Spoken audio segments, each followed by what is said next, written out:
My name is Dror Danai. I'm with XJet for many years now.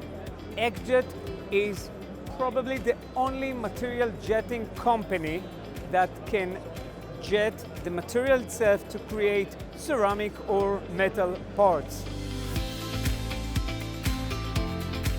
It's very different because if you look at all metal AM technologies, they are basically based on the concept of using powder.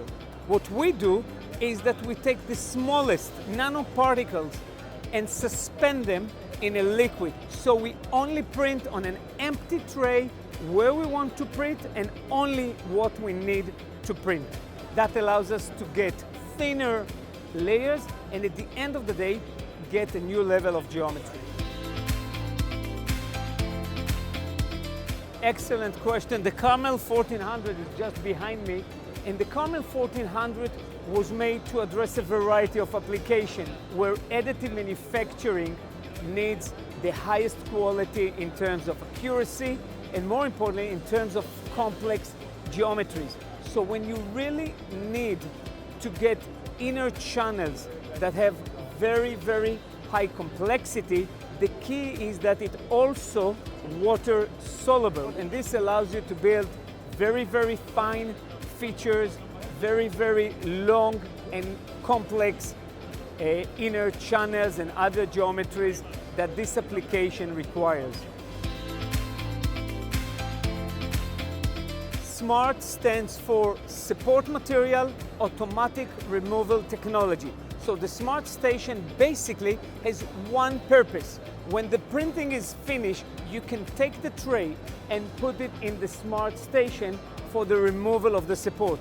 The real technology here, and what really took us a long time, was to create material that will be strong enough to hold, at the same time will be water soluble. By being water soluble, it allows us to print the finest, smallest features and channels and not worry about breaking it in a later stage, or not worry about getting to all these small corners that typically you have hard time to reach. It's saving you labor, it's saving you hassle, and overall it brings to much better results and less manual intervention. Basically, any industry that requires high accuracy, small features, complexity to the highest need will benefit from the Carmel 1400 and from the SMART station that allows you to remove the post-process from the equation. Being here at Rapid and TCT, seeing all these great additive manufacturing technologies and the applications that were impossible before, you start to appreciate this industry and this technology. It really brings more options. It solves problems that were impossible to solve with traditional manufacturing. I'm happy to be part of this industry.